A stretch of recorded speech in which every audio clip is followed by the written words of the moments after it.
মোটা ফ্রেমের চশমা আর গলাতে বড় হেডফোন ঝুলিয়ে গুটি গুটি পায়ে হেঁটে যাচ্ছে একটি ছেলে।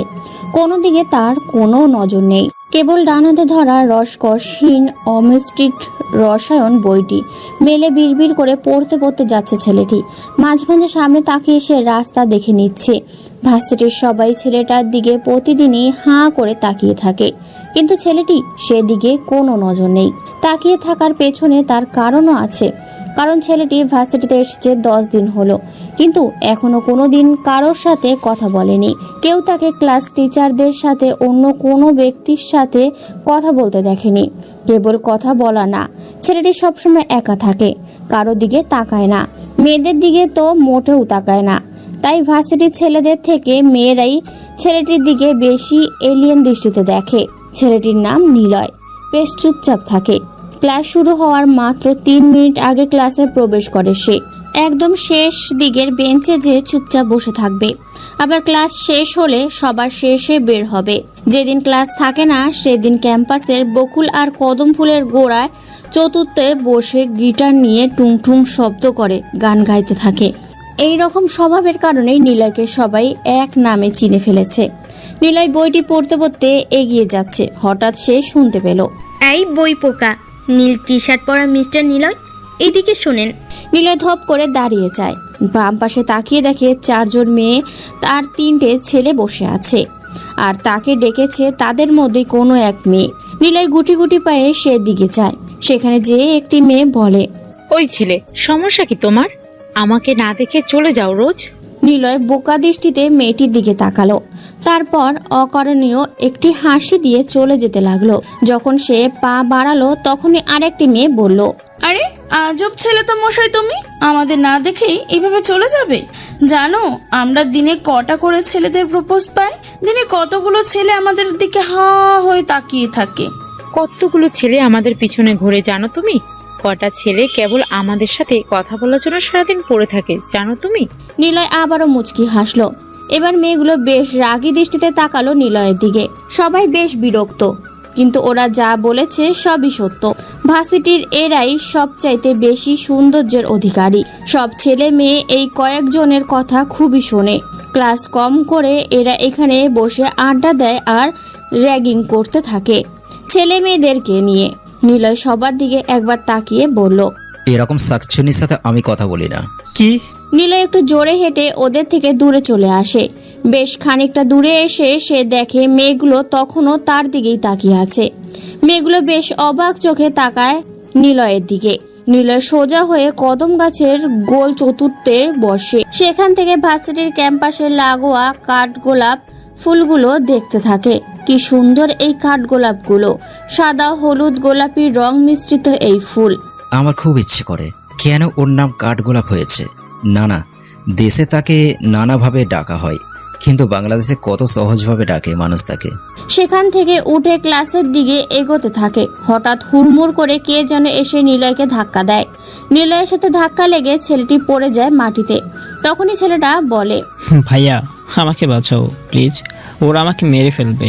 নিলয় সামনে তাকিয়ে দেখে 4 জন লোক এই ছেলেটাকে মারতে এসেছে। নিলয় মুচকি হাসলো। ততক্ষণে পড়ে থাকা ছেলেটি নিলয়ের পিছনে এসে দাঁড়ায়। নিলয়ের হাসি দেখে 4 জন লোক বলে, এই ও কি কোনো গ্যাংস্টার নাকি যে তোকে আমাদের থেকে বাঁচাবে? আমি হলাম নাফিস রকিব ভাইয়ের লোক, তুই যা এখান থেকে। আমরা কিন্তু রকিব ভাইয়ের গ্যাংয়ের লোক, চুপচাপ ওকে রেখে চলে যা। নিলয় আবারও মুচকি হাসলো।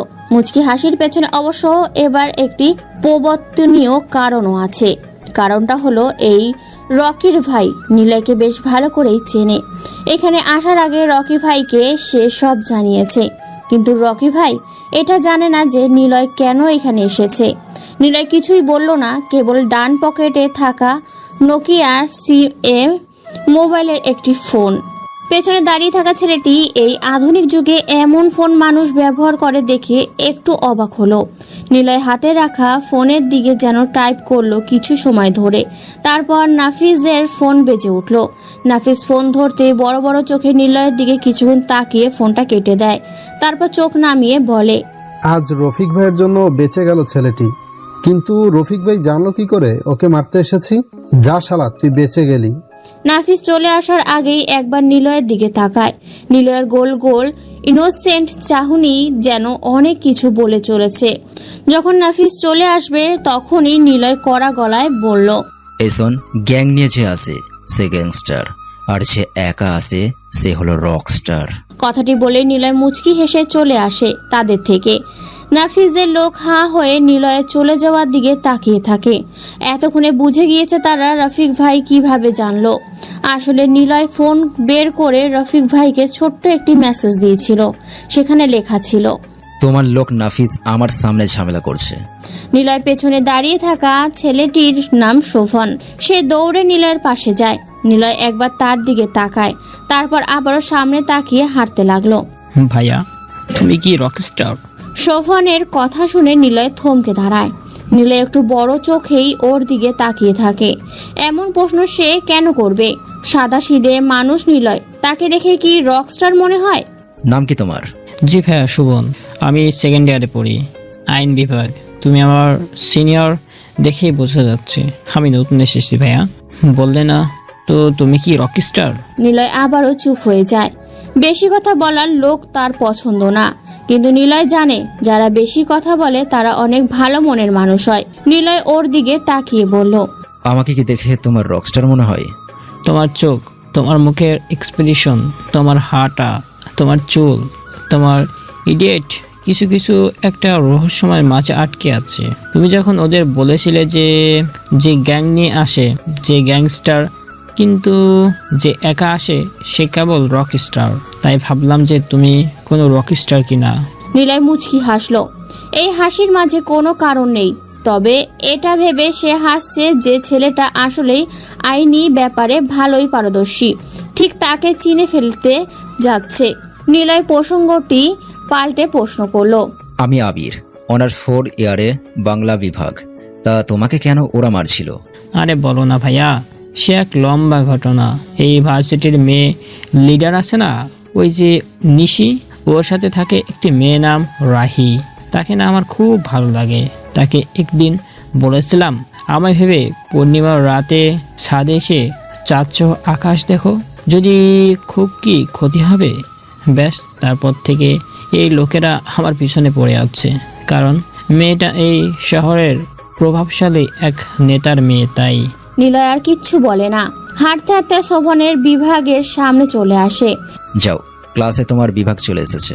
তুমি বেশ বুদ্ধিমান ভাইয়া। রকস্টার কিনা আমি তবে জেনেই ছাড়বো। নিলয় বেস্ট অফ লাক বলে চলে আসে।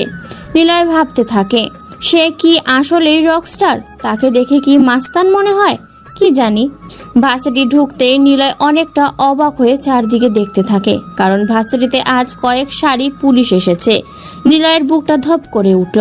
তবে কি তাকে এখানকার কোনো মানুষ চিনে ফেলেছে? কিন্তু কিভাবে সম্ভব এটা? নিলয় যা করে তার তো কোনো সাক্ষী কিংবা প্রমাণ রাখে না। নিলয় সামনে যায়। হঠাৎ শোভন ও আরো দুটো ছেলে আসলো তার সামনে। ভাইয়া, ভার্সিটিতে না একটা খুন হয়েছে। খুন? কিসের খুন? আর বলো না, ওই যে কাল যে আমাকে মারতে আসছিল রফিক ভাইয়ের লোক নাফিস, তাকে কে যেন মেরে এই ভার্সিটির আইন বিভাগের সামনে ফেলে রেখে চলে গেছে। তাই পুলিশ এসেছে। নিলয় আর কিছু বলে না, কারণ নিলয় জানে সে এমন করবে না। তবে কে হতে পারে যে নাফিসকে এভাবে মেরেছে? এই শহরের মধ্যে ওর মতো আর কে আছে? ভাবতে থাকে নিলয়। ভাইয়া, তোমার সাথে পরিচয় করিয়ে দিই। এ হলো সামিউল, আর এ হলো সায়ান, আমার নতুন বন্ধু। আর এ হলো আবির ভাইয়া, আমাকে যিনি কাল সেভ করেছিল। নিলয় ওদের দুজনের দিকে তাকায়। নিলয় খেয়াল করে শোভনের বাম হাতে ছোট্ট ব্যান্ডেজ করা, কিন্তু কাল তো এটা ছিল না। আচ্ছা ভাইয়া, তুমি তো কারোর সাথে কথা বলো না, তাহলে আজ থেকে আমাদের তোমার সাথে রাখো না প্লিজ ভাইয়া, আমরা তো জুনিয়র। নিলয় কিছু বলে না, কেবল সামনে এগোতে থাকে। গাছতলায় বসে ভাবতে থাকে নাফিসকে কে মারতে পারে। রফিক ভাই, কিন্তু উনি তো মারার আগে আমাকে বলবেই। কিছু সময় নীরব হয়ে বসে থাকে আবির নামের নামধারী ছেলেটি। পাশে এসে শোভন, সামুউল আর সায়ান বসে। নিলয় কিছু বলে না, কেমন যেন ইনোসেন্ট ওদের মুখগুলো। নিলয় কিছু বলতে যাবে তখনই নিশি নামে মেয়েটি সামনে এসে দাঁড়ায়। এই যে মিস্টার, এত ভাব কেন তোমার? নিলয়ের দিকে তাকিয়ে নিশি নামের মেয়েটি কথাটি বলে। নিলয় একবার তাকিয়ে মাথাটা নিচু করে নেয়। পরিচিত ভার্সিটির আশেপাশে তাকায়ও। এখানে আসার উদ্দেশ্য কেবল একটা নয়, অনেকগুলো কারণ আছে, তবে মেন কারণ একটা আগন্তুক যাকে নিলয় খুঁজে বেড়াচ্ছে। কি হলো, কানের সমস্যা? সমস্যা। আমাদের ভাইয়া মেয়েদের সাথে কথা বলে না। এখন জানতো। শোভন কথাটি বলে নিলয়কে টেনে নিয়ে চলে আসে সেখান থেকে। নিশি বোকার মতো তাকিয়ে থাকে সেদিকে। কি রে, কি বুঝলি? ছেলেটার সাথে প্রেম করব। হবে না রে। দেখা যাক। ওরা চলে যায়। নিলয় ভার্সিটি থেকে বের হয়ে আসে। লোক চোখের আড়ালে নিলয়ের থাকার জায়গাতে চলে আসে। সময়গুলো কেমন যেন থমকে গেছে নিলয়ের। সমাপ্ত থেকে আবারও যেন সূচনা হয়েছে। বদ্ধ অন্ধকার, চারদিকে ঝিঝি পোকার বিকট শব্দ। এক সলতে নিভু নিভু আলোর সংমিশ্রণে যেন লাল রক্তকালী দেবীর প্রতিমা তৈরি করেছে। বিদঘুটে চারদিক। নিলয় মাটিতে বসে আছে। চোখ দিয়ে অজস্র বিরামহীন পানি কপাল বেয়ে পড়ছে। পাশে দাঁড়িয়ে আছে মাসুম, শিয়াম আর রাফাত। তারা তিনজনও একদম চুপ হয়ে দাঁড়িয়ে আছে। নিলয়ের ডান হাতে থাকা কালো রঙের পিস্তল থেকে এখনো স্তব্ধ বের হওয়ার বুলেটের গন্ধ পাওয়া যাচ্ছে বেশ। নীরবতার চারদিকে ঝিঝি পোকাগুলো জট পাকিয়ে অন্তরীভূত কোলাহল বাঁধিয়ে আরো বিষাদ করে তুলেছে। নিলয় জোরে আত্মচিৎকার করে আকাশের দিকে মুখ তোলে। তারপর সামনে পড়ে থাকা লাশটার দিকে চক্ষু নরম দৃষ্টিতে তাকিয়ে বলে, আমার কি ভুল হয়েছিল? কি করেছিলাম আমি? তোকে ভালোবেসেছিলাম বলে? কথাটা শেষ করে আবারও ঠাস ঠাস করে দুটো গুলি মৃত লাশের বডিতে প্রবেশ করায়। তারপর উচ্চস্বরে হেসে দিয়ে বলে, আমার বন্ধু ছিলি না তুই? ভালোবাসতাম কাকে? এই রাকিবকে। আর তুই কিনা এমন করলি। পড়ে থাকা বডিটা নিলয়ের প্রিয় বন্ধু রাকিবের। রাকিবকে এখানে তুলে আনা হয়নি, বরং রাকিবকে এখানে খুঁজে পেয়ে নিলয় মেরে দিয়েছে। নিলয় আবারও কান্না করছে। বিড়বিড় করে বলতে থাকে, কি দোষ ছিল? কেন এমন করলি? আমি তো ছেড়েই দিয়েছিলাম মাস্তানি। ভাইয়া চলো, অনেক রাত হয়ে গেছে। নিলয়কে ধরে তোলে ওরা তিনজন। নিলয় চুপ হয়ে হাঁটতে থাকে। দূরেই দেখতে পায় একটি অবায়ক, সেই পরিচিত ছায়া। তবে মুখটা অচেনা নিলয়দের।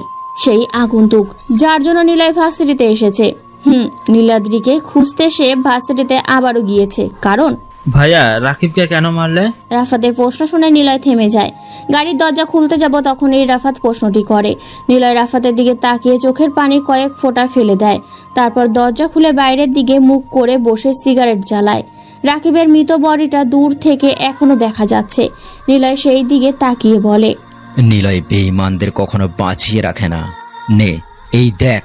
কিছু ফটোগ্রাফ নিলয় তার বড় কোটের পকেট থেকে বের করে ওদের তিনজনের কাছে দেয়। সবাই দেখতে থাকে রাকিব একটি মুখোশধারী মেয়ের সাথে কথা বলছে। নিলয় বলে, এই মেয়েটা নীলাদ্রি। রাকিব মেয়েটাকে চেনে। আশরাফ সাহেবও সবটাই জানতো, কিন্তু তিনি চেয়েছিলেন আমি যেন সবকিছু খুঁজে বের করতে পারি।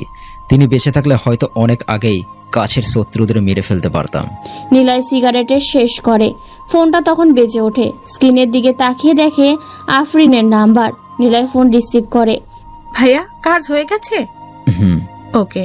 আফরিন কল কেটে দেয়। আফরিন নিলয়ের হয়ে কাজ করছিল। আফরিনকে সেই দিন নিলয়ের লোকেরা তুলে এনেছিল। সেই দিনই জানতে পারে রাকিব নীলাদ্রিকে জানে, আর আফরিনের সাথে রাকিব ভালোবাসার গেম খেলছিল। আফরিন পরে জানতে পেরে নিলয়কে সবটা বলে। নিলয় বহুবার রাকিবের কাছে নীলাদ্রির কথা জানতে চেয়েছিল, কিন্তু সে বলেনি। রাকিবকে নিলয় মারতো না যদি না সে নিলয়ের সাথে বেইমানি করত। নিলয়ের ফোনটা আবারও বেজে ওঠে। তাকিয়ে দেখে অচেনা একটি নাম্বার থেকে কল এসেছে। নিলয় রিসিভ করে। ওপাশ থেকে বলতে থাকে, কি দোষ করেছিল ও তোমার কাছে? কেন তুমি মেরেছিলে তাকে? সে যদি অনেক বড় দোষ করে থাকে তাহলে আপনিও অনেক বড় দোষী মিস্টার নিলয়। তোমার সামনে তো রাকিবকে টোপ হিসাবে রেখেছিলাম, অস্ত্র নয়। মাইন্ডে খেলো মিস্টার রাফিয়ান। কল কেটে দেয় নীলাদ্রি। নিলয়ের চোখে রাগের প্রতিচ্ছবি বেশ কড়াভাবে ফুটে উঠেছে। নিলয় বিড়বিড় করে বলে, তবে কি সে চাচ্ছে আমি আমার কাছের লোকদের এক এক করে মেরে ফেলি? সে চাইটা কি? আমাকে ধ্বংস করতে চাইলে একবারই করুক, এভাবে খেলার কি দরকার? নিলয় ভার্সিটির গেটের কাছে আসতেই শোভন, সায়ান আর সামুল সামনে এসে দাঁড়ায়। হাই আবির ভাইয়া, কেমন আছো? ভালো। নিলয় ভার্সিটির মধ্যে প্রবেশ করে। দূর থেকে নিশিকে সে দেখতে পায়। নিলয়ের দিকে এগিয়ে আসতে থাকে। নিলয় নিশির দিকে ভালোভাবে লক্ষ্য করে। কেমন যেন নিশিকে তার অচেনা অচেনা লাগছে। কোথায় সে এর আগে দেখেছে সে নিশিকে? বহুদিনের পরিচিত কেউ হবে। কেমন আছেন মিস্টার আবির? নিলয় কিছু বলে না। নিশির দিকে কিছু সময় তাকানোর পর সোজা হেঁটে চলে যেতে থাকে। নীল রঙের বাড়িটা আজ বেশ ফাঁকা লাগছে। চারদিকে যেন একদম আধিশূন্য ভর করেছে। লোলুপ দৃষ্টিতে নিলয় কিছুটা সময় বাড়ির আশেপাশে তাকায়। এই বাড়িতে অনেক দিন হলো সে আসে না। আসলেও মাত্র এক রাতের জন্য সে আসে। সকাল হলে চলে যায়। প্রিয় রুমটাতে যে বিছানার নিচে .52 ক্যালিফারের পিস্তলটি হাতে নেয়। নিজের কপালে লাগিয়ে বহুবার ট্রিগারও চাপ দিতে চেয়েছে নিলয়, কিন্তু পারেনি। কেন পারেনি নিলয়, তার উত্তর আজও সে মেলাতে পারে না। বিছানায় এসে ধপ করে বসে পড়ল ও। মাসুম, রাফাত আর সিয়াম সোফাতে বসে নিলয়ের অদ্ভুত মন খারাপের অধনায় তাকিয়ে আছে। নিলয় কিছু একটা বলতে যাবে তার আগেই মাসুম বলল, ভাইয়া তোমাকে আর এখানে আসতে দেব না। তুমি এখানে আসলে কেমন যেন চুপচাপ হয়ে যাও। ভাইয়া, ভাবি যে এমন করবে কে জানতো। এইসব বাদ, চলো পুরো শহরটাকে আগন্তুকের মতো জ্বালিয়ে দিই, রাজত্ব করি চলো। নিলয় কিছু বলে না। ওদের দিকে তাকিয়ে ওদের পেছনে থাকা দেয়ালে নেহার সেই খরগোশ ছানা ধরে রাখা ছবিটা নিলয়ের চোখে পড়ল। চোখের পলককে বাধা প্রস্তুত করে কিছুক্ষণ তাকিয়ে থেকে বলল, এখানে আসলে কেমন যেন একটা হালকা লাগে। না লাগে না, এখানে আসলে তুমি নিয়া ভাবির কথা খুব করে মনে করো। ওর সাথে কাটানোর সময়গুলো তোমাকে দুমড়ে মুছে শেষ করে দেয়। প্লিজ আর আসবে না, যা হয়েছে সেটা না হয় বাদ দাও। মাসুমের কথা শুনে নিলয় হাসে। কাছের মানুষ বলতে মাসুম, রাফাত আর সিয়াম ছাড়া ওর কেউ নেই। আর সামনে ঢাকা সিটির মেয়রের নির্বাচন। সেখানে নিলয় মাসুমের সিলেক্ট করিয়েছে নির্বাচন করতে। নিলয় কিছুক্ষণ পায়চারি করতে করতে থেমে যেয়ে বলে, ঢাকা ভার্সিটিতে কেউ আমাকে চিনতে পারেনি তো? না ভাইয়া। তোমার গেট আপ আলাদা একদম। ওখানে যাওয়ার কারণটা তো জানিস, নীলাদ্রিকে খুঁজে বের করা। আমি জানিও ওই ভার্সিটিতেই পড়ে, রাকিবের মাধ্যমে জেনেছিলাম। অবশ্য এই ব্যাপারটা নেহাও আমাকে বলেছিল, যদি ওকে পেতে চাই তাহলে ওই ভার্সিটিতেই যেতে হবে। আর সেই কারণেই আমি ওখানে যাচ্ছি। কিন্তু রফিক ভাইয়ের জন্য মনে হয় ঝামেলা বাঁধতে পারে। নিলয় কিছুক্ষণ থামলো। এই ঘরটাতে অনেকগুলো নেহার ছবি লাগানো আছে। সবগুলো এক এক করে দেখতে লাগলো। ওর হাসি মিশ্রিত ছবি কি অভোলা লাগতে থাকে। কিন্তু কে জানতো এই মিষ্টি হাসির পেছনে লুকিয়ে থাকবে এমন একজন। নিলয় মুচকি হাসলো। সবাই ওর হাসির দিকে তাকিয়ে আছে। কেন সে এভাবে হাসছে কেউ তা জানার চেষ্টা করছে না। নিলয় কিছুক্ষণ তাকিয়ে থেকে ওদের দিকে মুখ করে বলতে লাগলো, তোদের কেউ কি নাফিসকে মেরেছে? কই না তো ভাইয়া, আমাদের গ্যাংয়ের মধ্যে একটু ব্যবহার হলো রুদ্র। তোমার অপমান ও একদমই সহ্য করতে পারে না, কিন্তু সেও বলেছে নাফিসকে মারেনি। তাহলে কে আছে? কে হতে পারে নাফিজকে এভাবে মারবে? তাও আবার রফিক ভাইয়ের লোক নাফিজ। আমাদের মতো গ্যাং তার নিশ্চয়ই আছে। সাহস না থাকলে সে কিন্তু এমন করবে না। ভাইয়া, মানতে হবে কেউ তো আছে। তবে কি এই শহরে নতুন কোনো গ্যাং আছে? হতে পারে নীলাদ্রি মেরেছে। না, নীলাদ্রি এসব খুনের মধ্যে জড়াবে না।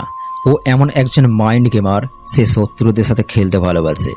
গ্যাংকে পরে দেখবো, আগে নীলাদ্রিকে খুঁজি।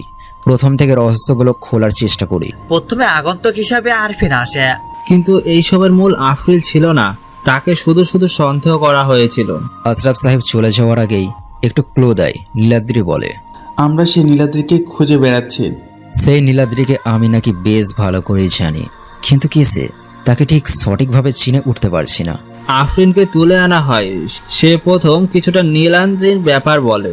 আর এই নীলাদ্রি এমন একজন যারা আমাদের শত্রু তাদেরকে সহজভাবে খুঁজে দিচ্ছে, এবং সে ইনডাইরেক্টলি বলতে চাচ্ছে তাকে যেন মারা হয়। আর আমরা শত্রুদের ধরে মেরেও ফেলেছি, রাকিব ভাইয়াকেও মেরে ফেলেছি। নেহার সাথে বিয়ের পার্টিতে মাহি নামের একটি মেয়ের সাথে পরিচয় হয়। ওই মেয়েটার সাথে ভার্সিটির এই নিশি নামের মেয়েটির অনেক মিল খুঁজে পাচ্ছি। আচ্ছা ভাইয়া, নেহা ভাবি তো সবে জানতো, তাহলে কেন আমাদের বলেনি? আর কেনই বা এমন করলো? বাদ দে এখন। নিয়া ভাবি বলেছিল নীলাদ্রিকে পেতে হলে ভার্সিটিতে যেতে হবে, তার মানে নীলাদ্রি ওই ভার্সিটিতেই আছে। গোয়েন্দার মতো নিলয় পেছনে হাত দিয়ে কয়েকবার পায়চারি করলো। মাসুমের দিকে তাকিয়ে বলল, কাল থেকে তোরা খোঁজ নিবি নাফিজকে কে মেরেছে, আর আমি খোঁজ নেব নীলাদ্রির। আচ্ছা, তবে তুমি সাবধানে থাকবে। নীলাদ্রি হয়তো জানে না তুমি ভার্সিটিতে আছো। নিলয় গুটি গুটি পায়ে হেঁটে ভার্সিটিতে প্রবেশ করে। নিশি নামের মেয়েটির সামনে এসে দাঁড়ায়। নিলয় চোখ তুলে খানিকটা তাকিয়ে পাশ কাটিয়ে চলে যাবে, তখনই নিশি বলে, আবির সাহেব এত অ্যাটিটিউড কেন? নিলয় দাঁড়িয়ে যায়। নিশির দিকে তাকিয়ে মুচকি এক হাসি দেয়। নিলয় কিছু বলতে যাবে, তখনই সে দেখতে পায় একটি জিপ করে কয়েকজন ছেলে আর একজন বাইকে করে ভার্সিটিতে প্রবেশ করছে। ভার্সিটির সবাই বলতে গেলে সব ছেলে ওদেরকে দেখে ক্লাসের দিকে দৌড়ে চলে যেতে লাগলো। নিলয় কিছুটা সময় অপরিচিত লোকগুলোর দিকে তাকিয়ে রইল। হারামিগুলো আবার আসছে। নিশির দিকে তাকায় নিলয়। নিশির মুখ থেকে এমন কথা শুনে খানিকটা অবাক হয়। তার মানে এরা ভার্সিটির পরিচিত লোক, কিন্তু তাদেরকে এভাবে কেন বলা হচ্ছে নিলয় তা জানে না। নিলয় নিশির সামনে থেকে চলে আসে কয়েক ধাপ। তখনই বাইকে বসা ছেলেটি নিশির চারপাশে ঘুরে চক্কর মারতে থাকে। দেখো আরিফ, ভালো হবে না কিন্তু। যেদিক দিয়ে এসেছিস সেদিক দিয়ে চলে যা। নিলয় ঘুরে তাকায়। আরিফ নামে ছেলেটি বাইক থেকে নামে। জিপটাও থেমে যায়। আরিফ বাইকের থেকে নেমে একটা সিগারেট চালায়, তারপর নিশির দিকে তাকিয়ে বলে, আমাকে কি বলছিলি মনে আছে তোর? আরিফ, তুই আমার সামনে থেকে যা বলছি।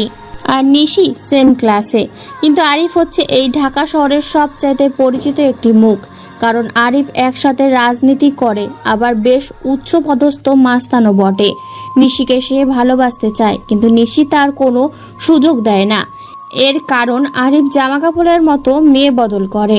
আরিফ আবারও বলে, তুই না বলছিলি তোকে ভালোবাসি বললে এর ফল ভালো হবে না? তাহলে শোন, আমি তোকে ভালোবাসি আর তোকে তুলে নিয়ে যেতে চাই। তোর বাপ নয়ন চৌধুরী আর তোর ভাই শরীফ চৌধুরী না আমার কিছুই করতে পারবে না। নিলয় বোকার মতো তাকিয়ে থাকে। আরিফের কাছ থেকে সোনার নাম দুটোর সাথে নিলয় অনেক আগেই পরিচিত, কিন্তু ওনাদের সাথে নিলয়ের কোনোদিনও কথা হয়নি। কেবল আশরাফ সাহেবের মুখ থেকে দুজনের কথা শুনেছিল, সিআইডি অফিসার শফিক চৌধুরী আর সাংবাদিক নয়ন চৌধুরী। দুটো নাম বেশ পরিচিত নিলয়ের কাছে, আর এই দুটো নাম জড়িয়ে আছে নীলাদ্রি নামের সেই আগন্তুক মেয়েটির সাথে। তার মানে নিলয় দুয়ে দুয়ে চার ভেবে নিল নিশির দিকে এগোতে থাকে। আরিফ নিশির হাত ধরতেই নিশি বলে, দেখ আরিফ, শত্রুতা তোর আর আমার। এখানে না আমার বাবা না ভাই আসবে। ভালোভাবে বলছি, আমার থেকে দূরে থাক, না হলে কি?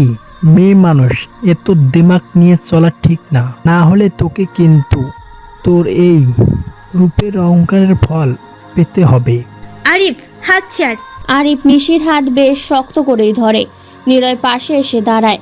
নিলয়ের দিকে আরিফ কিছু সময় তাকিয়ে থেকে বলে, আব্বে তুই কে? কি হলো, কথা বলছিস না কেন? বোন নাকি? ও মেটার জন্য দরদ জমে গেছে নাকি? এই জিশান দেখ, নায়ক আসছে, শালাটাকে বানা, আমি ওরে দেখছি। জিপ থেকে ছেলেগুলো নামতেই সবাই শুনতে পায় একটি হুইসেল। গেটের দিকে তাকিয়ে দেখে দুটো জিপে করে 17-18 জন পুলিশ ভার্সিটিতে প্রবেশ করছে। আরিফ নিশির হাত ছেড়ে দেয়। জিসানও থেমে যায়। আরিফ নিশি আর নিলয়ের দিকে রাগী চোখে তাকিয়ে থাকে কয়েক মিনিট। পুলিশগুলো চলে এসে ওদের ঘিরে দাঁড়ায়। আরিফের দিকে তাকিয়ে নিশি বলে, তোকে না বলেছিলাম আমার হাতটা ছাড়, কথা শুনলি না। তোকে তো আমি পরে। সবাই ভার্সিটির গেটের দিকে তাকায়। কালো রঙের বড় একটি গাড়ি ভার্সিটির মেন গেট ক্রস করে নিলয়দের দিকে এগিয়ে আসে। কয়েক সেকেন্ড পরে গাড়িটা তাদের থেকে কয়েক হাত দূরে এসে দাঁড়ায়। গাড়ির দরজা খুলে কালো স্যুট টাই পরা একজন ব্যক্তি নামলো। নিলয় নিশির দিকে তাকায়। নিশি মুচকি হাসে। নিলয় লোকটাকে বেশ ভালো করেই চেনে। সিনিয়র সিআইডি অফিসার শরীফ। ছদ্মবেশী নিলয়কে এখানে কেউ না চিনলেও নিলয় কিন্তু সবাইকে চেনে। অফিসার এটাকে নিয়ে যান। শরীফ সাহেব কথা মতো পুলিশরা আরিফকে নিয়ে চলে যায়। নিশে এসে শরীফকে জড়িয়ে ধরে বলে, তোকে কে ফোন দিল? তোর উপর আমার নজর থাকে সবসময়, কেউ ফোন দেয়নি, নিজে এসেছে। তুমি পারো বটে ভাইয়া। তো ছেলেটাকে? নিলয় এতক্ষণ হাবার মতো সেখানেই দাঁড়িয়েছিল, তাই শরীফ সাহেব নিলয়ের দিকে তাকিয়ে কথাটি বলল। নিলয় আজ হুট করেই সব কিছু পেয়ে যাবে ভাবতেই পারেনি। নীলাদ্রিকে খোঁজার সে কতটাই না চেষ্টা করেছে, অথচ সেই নীলাদ্রিকে আগেই চিনত, আগে তার সাথে পরিচিত ছিল। খুব বুদ্ধিমান মেয়েটা, কিন্তু এভাবে ধরা দেবে নিলয় তা ভাবতেও পারেনি। ও ভাইয়া, ওর নাম আবির, নতুন এসেছে, খুব ভালো ছেলে, কথা কম বলে। আর যখন আমার সাথে ঝামেলা করেছিল তখনও এগিয়ে আসে। হ্যালো, দেখে তো মনে হয় না। তুমি আরিফের মতো ছেলের সাথে ফাইট করতে পারবে। তোমার যা লুক তাতে করে মনে হয় বড় জোর মশা মারতে পারবে। সরি, মজা করলাম। তবে এটা সত্য, কিন্তু তোমার দেখে মনে হয় না তুমি সত্যি আরিফের সামনে এসেছিলে আমার বোনকে বাঁচাতে। মুচকি হাসে। নিলয়ের মুচকি হাসির কারণ শরীফ সাহেবের কথা। কারণ এই শরীফ সাহেব তো আর জানে না এই নিলয়কে। ওরকম আরিফ কেন, এরকম সিআইডি অফিসারও কখন যে মাটিতে পড়ে থাকবে তা কেউ জানে না। নিলয়ের সাথে কিছুটা সময় কথা বলে বিদায় নেয় ওরা। নিলয় ক্যাম্পাসের মধ্যে গাছের নিচে বসে পড়ে। নিলয় হাসে, তবে শব্দহীন হাসি, যা সবাই দেখলেও শব্দ শুনতে পারবে না। নীলাদ্রিকে সে পেয়েছে, এইবার পালা নেহার। কিন্তু আমার সাথে কেন এমনটা করলে? আমি কিছু করিনি, সবটা তোমার ভাগ্য। ভাগ্য? আমার ভাগ্য আসলেই দুর্ভাগ্য। কিন্তু তুমি কেন এমন করলে? এসব বাদ, তোমাকে মারিনি কারণ তোমাকে ভালোবাসি নিলয়, তোমাকে ভালোবাসি, তোমাকে ভালোবাসি। ধরফর করে ঘুম থেকে ওঠে নিলয়। বিছানা আধা ফাঁকা জায়গাতে হাত দিয়ে নেহাকে খোঁজার ব্যর্থ চেষ্টা করলো নিলয়। তারপর খট করে উঠে টেবিলে থাকা পানির জগ থেকে গ্লাসে পানি ঢেলে ঢকঢক করে খেয়ে নিল। এরপর কিছুটা সময় লাগলো নিলয়কে নেহাকে নিয়ে স্বপ্ন দেখছিল তা বোঝার জন্য। জোরে এক নিঃশ্বাস ছেড়ে নিয়ে ফোনটা বের করে স্ক্রিনে নেহার হাস্যোজ্জ্বল ছবিটার দিকে তাকিয়ে থেকে মনে করার চেষ্টা করতে লাগলো নেহা নিলয়কে ছেড়ে যাওয়ার ঘটনাগুলো। নেহা দাঁড়িয়েছিল ব্যালকনিতে বৃষ্টি আসার অপেক্ষায়। নিলয়ের হাত ধরে বৃষ্টিতে ভিজবে তারা। নেহাকে অবাক করে দিয়ে সেই দিন ঝুম বৃষ্টি আসে প্রকৃতিতে। নেহা একাই বৃষ্টিতে ভিজলেও নিলয়কে নিয়ে এর আগে কোনোদিনও সেই বৃষ্টিতে ভেজেনি। নিলয় ব্যালকনিতে এসে দাঁড়ায়। নেহা হাত ধরে সেই দিকে বৃষ্টিতে ভেজে অনেকটা সময় বৃষ্টির পানিতে গা ভাসিয়ে ভালোবাসার স্মৃতি বিস্মরণ করে। সারাদিনে বৃষ্টিতে ভালোবাসা বিলাসের পর ফিরে আসে বাড়িতে। সেই দিন রাতটা ছিল নিলয়ের যেন স্বপ্নের রাত। নিলয় খুব কাছাকাছি আসে নেহার। সেই দিন রাতে নিলয় যেন বেশ আরামে ঘুমিয়ে থাকে। ভোর রাতের দিকে হঠাৎই নিলয় শুনতে পায় মাইকের শব্দ। আর মোড়া ভেঙে চোখ মেলতেই সামনের দেয়ালে থাকা দেয়াল ঘড়িটার দিকে চোখ যায় নিলয়ের। তখন রাত 4টে বাজে। সারা রাত ভালোবাসা মিশ্রিত দুজন মানুষ গল্প করে খানিকটা আগে ঘুমিয়েছিল। নিলয়ের চোখে তখনও ঘুমের রেশ লেগে আছে। নিলয় আবারও শুনতে পায় হ্যান্ড মাইকের শব্দ। কেউ যেন বিকট শব্দে বলছে, নিলয়, পালানোর চেষ্টা করো না, পুলিশ তোমাকে সব দিক দিয়ে ঘিরে রেখেছে, জলদি বাইরে এসে আত্মসমর্পণ করো। নিলয় বেশ কিছু সময় অবাক হয়ে চারপাশটা ভালো করে দেখতে থাকে। এক মুহূর্তের জন্য নিলয় ভেবে নিয়েছে সে কোনো নতুন জায়গাতে এসেছে কিনা। চেনা জায়গাটাও কেমন যেন তার কাছে অচেনা লাগতে শুরু করেছে। নিলয় বিছানা ছেড়ে জানলার দিকে যায়। নিলয় জানলার কালো পর্দা হালকা তুলে তাকিয়ে দেখে বাড়ির সামনে অনেক পুলিশ দাঁড়িয়ে আছে। কিছু সময় বোবা হয়ে দাঁড়িয়ে নিলয় নিজের মনে মনে বলে ওঠে, আমার বিরুদ্ধে তবে কি নীলাদ্রি সব প্রকাশ করে দিল? কিন্তু এভাবে সে প্রকাশ করবে ভাবতে পারেনি। নেহাকে এক্ষুনি সরিয়ে ফেলতে হবে। কথাগুলো ভাবতে ভাবতেই নিলয় বিছানার দিকে তাকায়। এতক্ষণ নেহা সেখানেই ঘুমোচ্ছিল, কিন্তু নিলয় দেখে সেখানে কেউ নেই। নিলয় কোনো কথা বলে না। বিছানায় থাকা বালিশের পাশে ফোনটা হাতে নিয়ে মাসুমকে কল দেয়, কিন্তু ফোনটা বেজে চলেছে, তবুও কেউ রিসিভ করে না। একে একে রাফাত, সিয়াম সবাইকে কল দেয় নিলয়, কিন্তু কেউ রিসিভ করে না। নিলয় যেন কথামিত চাহনি দিয়ে আবারও জানলার কাছে যেয়ে দেখতে থাকে। আবারও শুনতে পায়, নিলয়, জলদি আত্মসমর্পণ করো। নিলয় বিছানার কাছে এসে পিস্তলটি বের করে। তখনই শুনতে পায় দরজার কড়া নাড়ার শব্দ, ঠক ঠক ঠক। নিলয় চমকে যায়। হাতের পিস্তলটি সেভ করে একবার ভালো ভাবলো দরজার সামনে কোনো পুলিশকে ধরে মাথায় পিস্তল ঠেকিয়ে ব্ল্যাকমেল করে এখান থেকে বের হবে। আবারও ভাবলো যদি তারা সবাই দরজা খোলার সাথে সাথে গুলি করে। নিলয় কিছুক্ষণ পিস্তল হাতে দাঁড়িয়ে থাকে। ঘড়িটার দিকে চোখ যায়। শান্ত মস্তিষ্কের মানুষটা কেমন যেন অশান্তভাবে রুমের মধ্যে পায়চারি করছে। ঘড়িতে তখন 5টা বাজে, একদম কাকভোর। নিলয় ধীর পায়ে এগিয়ে গিয়ে দরজার কাছে দাঁড়ায়। আস্তে করে দরজা খুলতেই দেখে 4 জন পুলিশ পিস্তল নিয়ে নিলয়ের দিকে তাক করে দাঁড়িয়ে আছে, বেশ খানিকটা দূরে। নিলয় পিস্তলের ট্রিগার চাপ দিতে যাবে, তখনই পেছন থেকে কেউ নিলয়ের মাথায় পিস্তল ঠেকিয়ে দাঁড়ায়। নিলয় ঘুরতে যাবে, তখনই 4 জন পুলিশ এসে নিলয়ের হাত থেকে পিস্তল নিয়ে নেয়। তারপর সেই 4 জন পুলিশ স্যালুট করে দাঁড়িয়ে থাকে সেখানে। নিলয়ের সামনে তাকিয়ে হাবার মতো এসব দেখতে থাকে। পেছন থেকে পিস্তলটি নামিয়ে নেয় কেউ একজন। নিলয় সেই দিকে ঘুরে তাকায়। পেছনে তাকাতেই নিলয়ের যেন সব কিছু এলোমেলো হয়ে যায়। যাকে সে এভাবে কোনোদিনও কল্পনাও করেনি সে আজ নিলয়ের সামনে দাঁড়িয়ে আছে, তবে নতুন এই রূপে। গায়ে শার্ট আর প্যান্ট পরা, চুলগুলো বেশ গুছিয়ে বাঁধা। নিলয় একবার আস্তে করে ডাক দেয়, নেহা। নেহা মুচকি হেসে ওঠে, তারপর নিলয়ের দিকে তাকিয়ে থেকে বলে, কি করব? দেশের সবচাইতে বুদ্ধিমান মাস্তান দ্য রাফিয়ানকে যে ধরার দায়িত্ব সবচাইতে বুদ্ধিমান ক্রাইম ব্রাঞ্চের অফিসার নেহা আহসান এর উপর দেওয়া হয়েছে। আমি যে একজন পুলিশ এটা আমার পরিবারও কোনোদিন জানে না, আর সেটা তুমি কি করে জানবে মিস্টার রাফিয়ান? নিলয় ঠিক কি বলবে খুঁজে পাচ্ছে না। পায়ের তলা থেকে যেন মাটি সরে গেছে। নিলয়ের মাথাটা কেমন যেন ঝিমঝিম করছে, সারা শরীর কেমন যেন কেঁপে উঠল ওর। গায়ের লোমগুলো অজান্তেই দাঁড়িয়ে গেল। বারবার নিলয়ের মাথায় একটাই প্রশ্ন ঘুরতে লাগলো, কেন এমন করলো? কেন তাহলে ভালোবাসা নামক প্রজাপতিকে নিয়ে খেলা করলো? কেন এত নাটক করলো? নিলয় প্রশ্নগুলো করে না, আসলে নিলয়ের গলা দিয়ে কথা বের হচ্ছে না। তবুও কেন জানি না নেহা সেই প্রশ্নগুলো ঠিকঠাক বুঝে নিয়ে বলতে লাগলো, জানি এখন হয়তো ভাবছো কেন এত কিছুর পরও তোমাকে ধরলাম।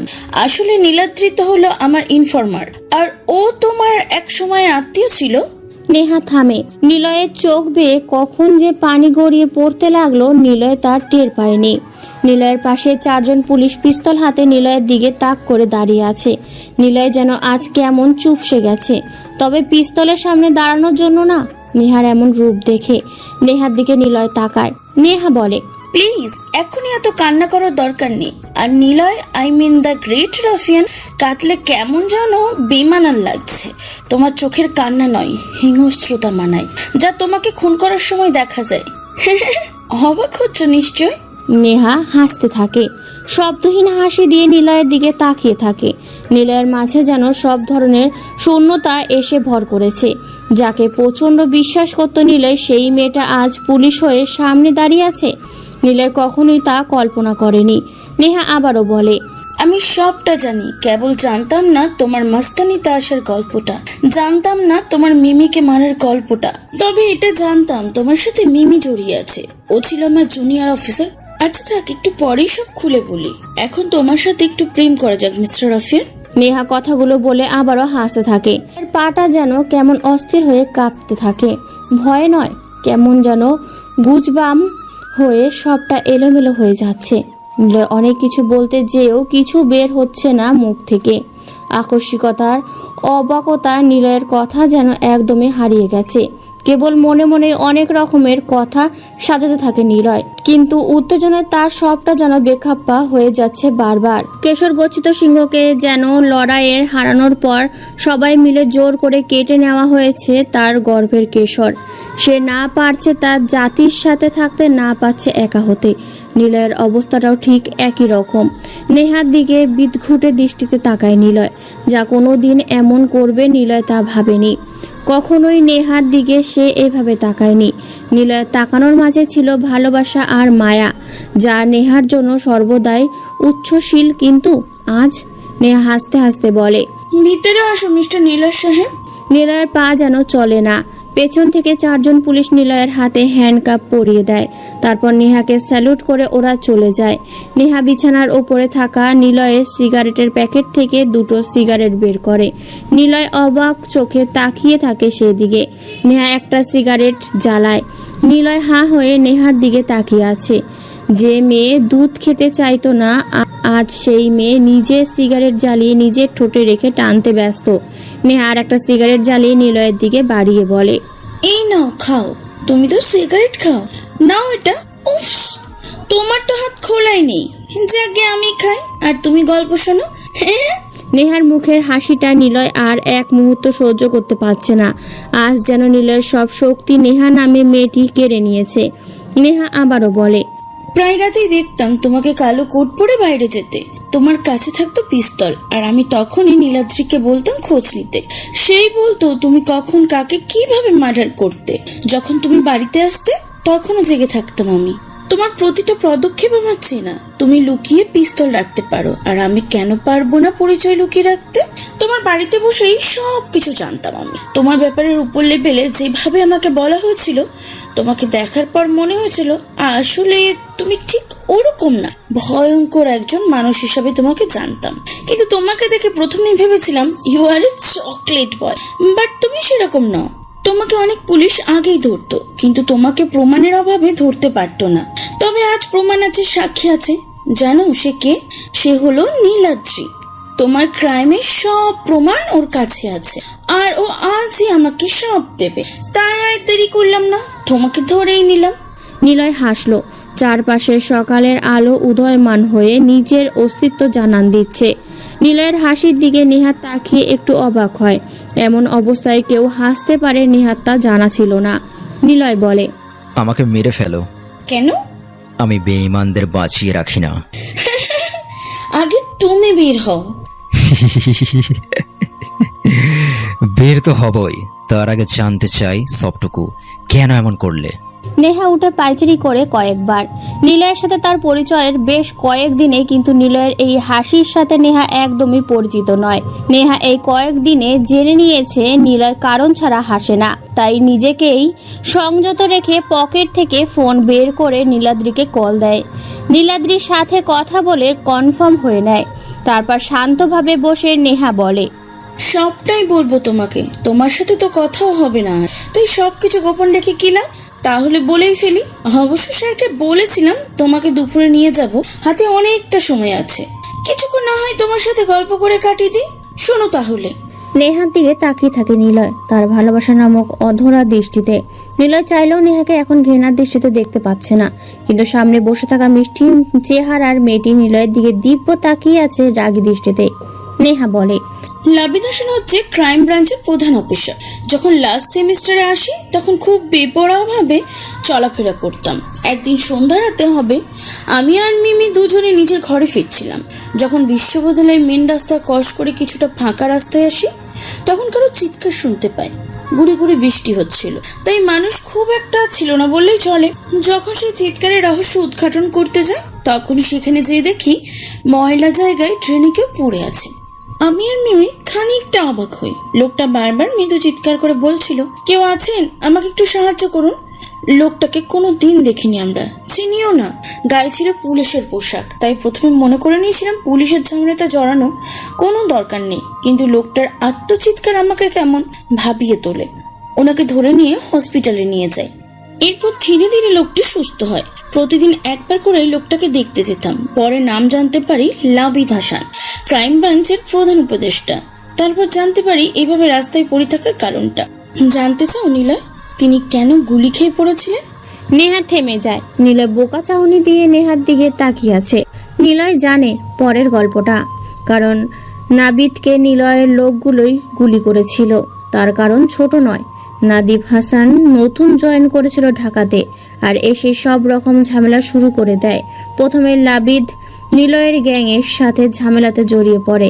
একসময় নিলয়ের লোক লাবিদকে গুলি করে রাস্তায় ফেলে আসে। নেহার দিকে তাকায় নিলয়। নেহা বলে, নীলয় হাসান কে তখন জানতাম না, ওনার মুখে শুনতাম তোমার কথা। তোমার লোকেরাই ওনাকে গুলি করে। তুমি নাকি কাউকে জেনে শুনে মারোই না, কিন্তু তোমার লোকেরা তো শোনে না। প্রতিদিন ওনার থেকে তোমার গল্প শুনতাম। একসময় ওনার পরিবারের সাথে আমার পরিচয় হয়।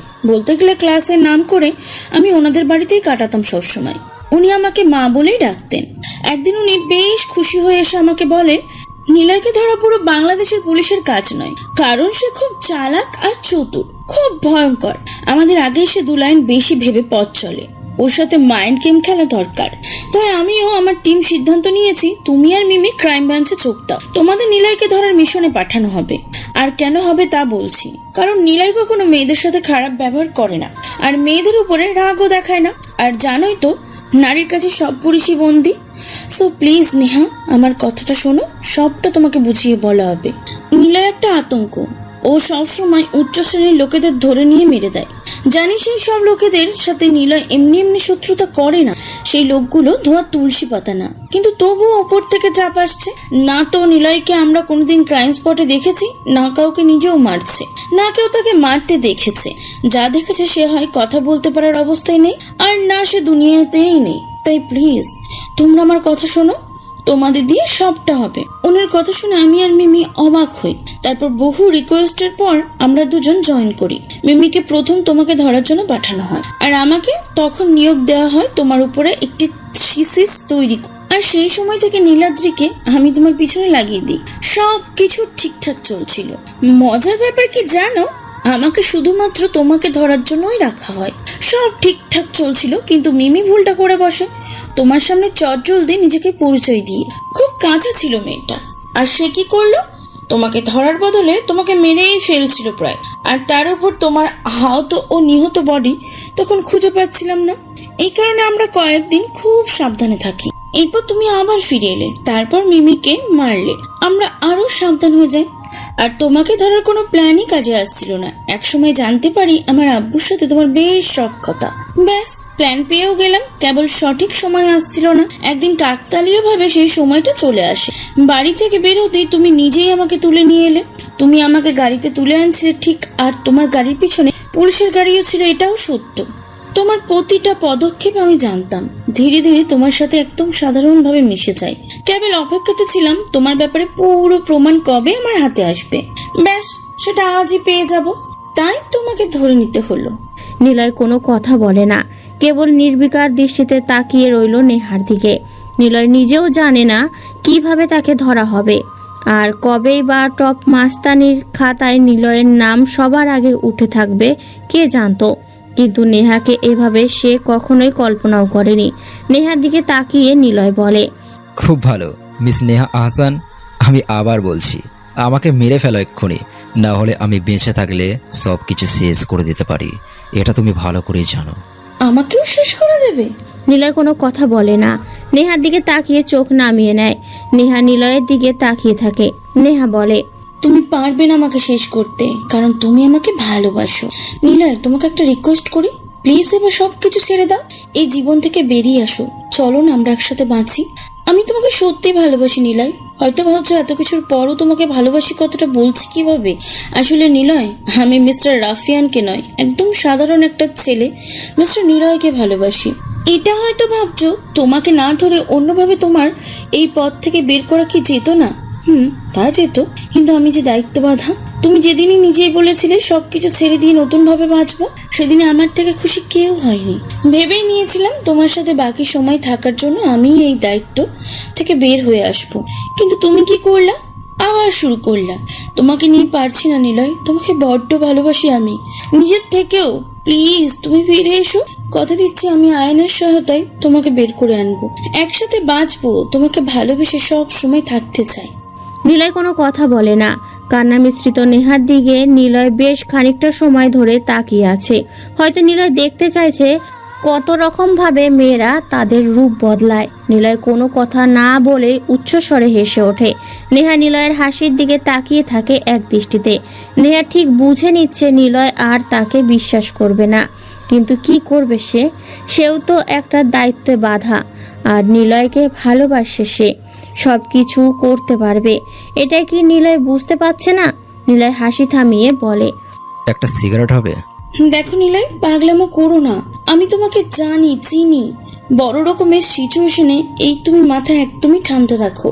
আর তুমি এমন তো অবস্থায় হাসবে না, তোমার হাসি অন্য কিছু মিন করে যা আমি মানতে পারছি না। প্লিজ আমি যা বলছি তোমাকে সেটাই করো। তোমাকে ভালোবাসি নিলয়, কেন বুঝতেছো না?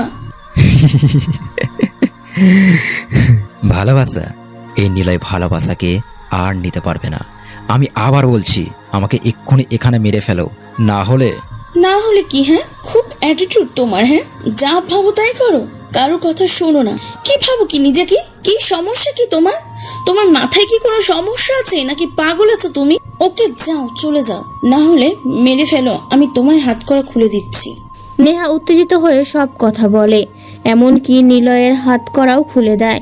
নিলয় তখনও চেয়ারে বসে আছে। নেহা নিলয়ের দিকে তাকিয়ে আছে। নিলয় বসা থেকে উঠে দাঁড়ায়। নেহা জানে এখন নিলয় তাকে মারবে, আর না হয় এখান থেকে নেহার মাথায় পিস্তল লাগিয়ে পালিয়ে যাবে। কিন্তু নিলয় যে মানুষ, সে মরবে কিন্তু পালাবে না। নেহার ভাবনাকে অবাক করে দিয়ে নিলয় বিছানায় থাকা সিগারেটের প্যাকেট থেকে সিগারেট বের করে জ্বালিয়ে নেয়। তারপর আবারও চেয়ারে বসে পায়ের ওপর পা তুলে দিয়ে টানতে থাকে। নেহা কেবলই অবাক চোখে তাকিয়ে থাকে। নিলয় সিগারেটে টানতে টানতে বলে, ভয় নেই, তোমার দায়িত্বের কোনো ত্রুটি আমি রাখবো না। আমি পালাবো না, তোমাকে মারবো না। জানি মারবে না। রাফিয়ানেরও যে একটা মন আছে, তুমি যে আমাকে ভালোবাসো এটা আমি ঠিকই জানি, কিন্তু এখনো তুমি জানো না আমিও তোমাকে ভালোবাসি তোমার মতো করেই। নেহাকে অবাক করে আধা খাওয়া সিগারেট ফেলে দিয়ে নিলয় নিজেই নিজের হাতে হাতকড়া পরিয়ে নেয়। নেহা কিছু বলতে যেও পারে না, কেবল নেহার দিকে তাকিয়ে নিলয় একবার হাসি দিয়ে ঘর থেকে বের হয়ে বাইরে আসে। সকালের সূর্যের আলো নিলয়ের মুখে এসে পড়ে। আরিতা দৌড়ে এসে নিলয়ের কাছে। ভাইয়া তুমি?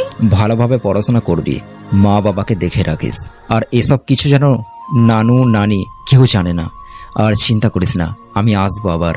শেষের কথাটা নিলয় নেহার দিকে তাকিয়ে বলে। নেহা কোনো প্রত্যুত্তর দেয় না। বাইরে বের হতেই চারপাশে সব পুলিশ নিলয়ের সামনে রাইফেল হাতে দাঁড়িয়ে তাক করে থাকে। নিলয় হাসি দেয়। পুলিশের প্রয়োজন ভ্যানের সামনে রাফাত, মাসুম আর সিয়ামকে হাঁটু মুড়ে বসে থাকতে দেখে। মুখে রক্তের দাগ স্পষ্ট, তার মানে পুলিশদের মধ্যেই এদেরকে কেউ মেরেছে। নিলয় যেয়ে ওদের বসা থেকে উঠে দাঁড় করায়। ওদের হাতেও হাত করা পরানো। নিলয় গম্ভীর দৃষ্টিতে তাকিয়ে বলে, তোদেরকে কোন অফিসার মেরেছে? ভাই, নিলয় পাগলামি করো না প্লিজ। মাসুম, কে তোদেরকে মেরেছে? মাসুম কোনো কথা বলছে না, কেবল দৃষ্টি ঘুরিয়ে একজন পুলিশের দিকে তাকিয়ে চোখ নামিয়ে নেয়। নিলয় একটা হাসি দিয়ে বলে, চিন্তা করিস না, মুখটা চিনে রাখ, কয়েকদিন পরে যখন ফিরে আসবো তখন। নিলয় কথাটা শেষ করে না, পুলিশটা এসে নিলয়ের গালে চড় বসিয়ে দেয় জোরে। মাসুম, রাফাত আর সিয়াম এগিয়ে আসতে চাইলেও তা পারে না। নেহা রেগে উঠে বলে, অফিসার কি হচ্ছে? সরি ম্যাম, আমাকে মারার হুমকি দিয়েছে তাই। Shut up. আমার সামনে এরপর যদি এইসব করেছো তাহলে যাও, সবাই গাড়িতে তোলো, আমি আর নিলয় আলাদাভাবে আসছি। কিন্তু ম্যাম। ভয় নেই, ও পালাবে না, আর পালিয়ে গেলেও আমি নিজে এর জন্য দায়ভার নিব। যাও। মাসুমদের নিয়ে প্রিয়জন ভ্যানটি চলে যায় আর পুলিশগুলো তাদের সাথে চলে যায়। কেবল রয়ে যায় নিলয় আর নেহা। নেহা নিলয়ের হাতে কড়া খুলে দেয়। নিলয় চুপচাপ দাঁড়িয়ে থাকে সেখানেই। নেহা নিলয়ের গাড়িতেই নিলয়কে নিয়ে বসে। সেখান থেকে সোজা গাড়ি চালিয়ে চলে আসে সেই নদীর পাড়টাতে। সেখানে দুজনের বহু স্মৃতি জড়িয়ে আছে। নেহা গাড়ি থেকে নেমে নদীর পাড়ে গাছের নিচে এসে বসে। শান্ত নদীর পানির দিকে তাকিয়ে থাকে নেহা।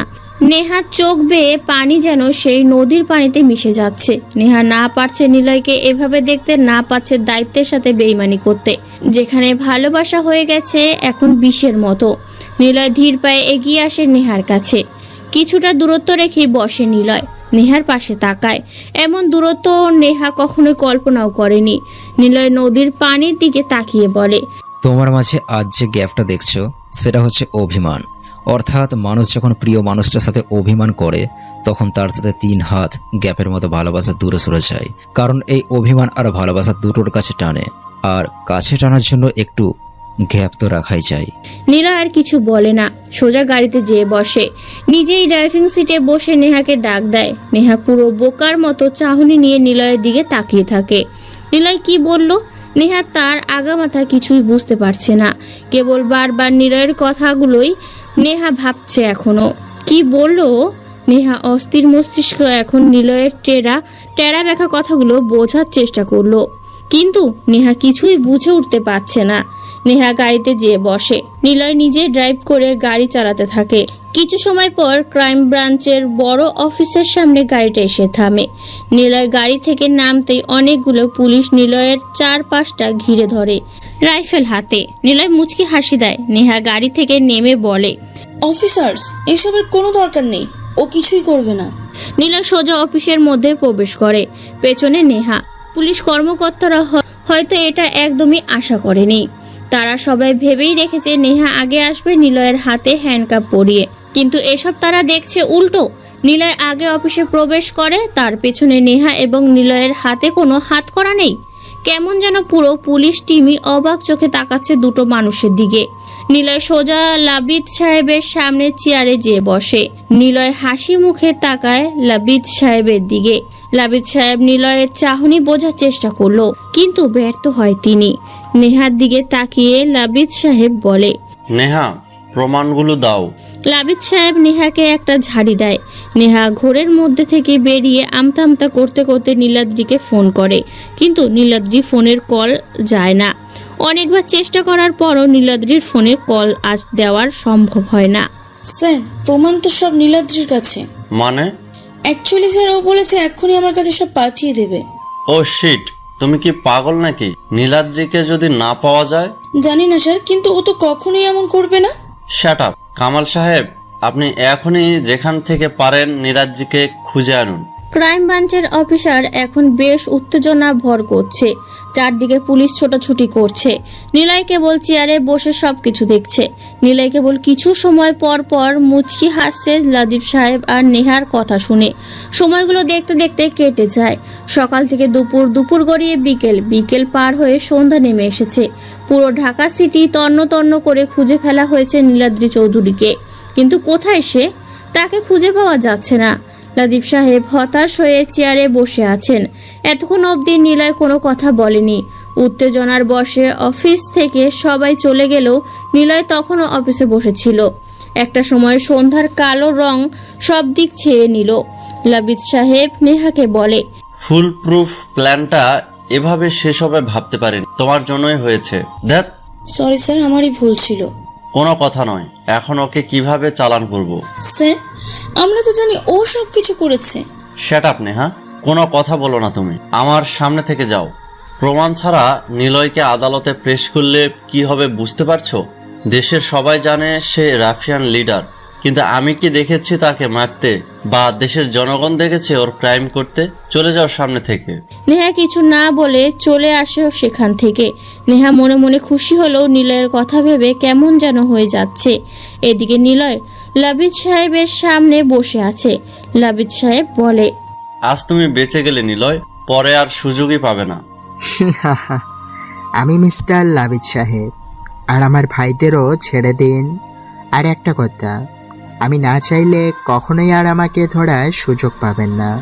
মোহন সাহেব, ওদেরকে ছেড়ে দিন। লাবিদ সাহেব আর কোনো কথা বলে না। নিলয় মুচকি হেসে অফিস থেকে বের হয়। বাইরে এসে নিলয় ওর গাড়িটা দেখতে পায়, কিন্তু নেহাকে সে খুঁজে পায় না।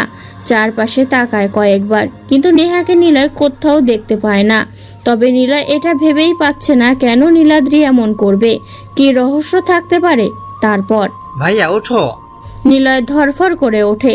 নেহার কথা ভাবতে ভাবতে কখন যে নিলয় ঘুমিয়ে পড়েছিল তা সে টেরই পায়নি। চোখ খুলে তাকিয়ে দেখে মাসুম হাতে খবরের কাগজ নিয়ে দাঁড়িয়ে আছে। নিলয় বেশ কিছু সময় শোয়া থেকে উঠে বসে মাসুমের দিকে তাকিয়ে রইল, কারণ কোনোদিনও মাসুম, রাফাত আর সিয়াম খবরের কাগজ পড়ে না। অথচ আজ ওর হাতে সেটা দেখে নিলয় খানিকটা অবাক হয়। ভাই কি হলো, কথা বলো না কেন? আর তোমাকে না বলেছি এই বাড়িতে আসবে না? যেদিন থেকে ক্রাইম ব্রাঞ্চ অফিস থেকে বেরিয়ে এসো, নিয়া ভাবিকে খুঁজছিলে, সেদিন থেকে তুমি এই বাড়িতে আসো আর নিজের মুড অফ করো।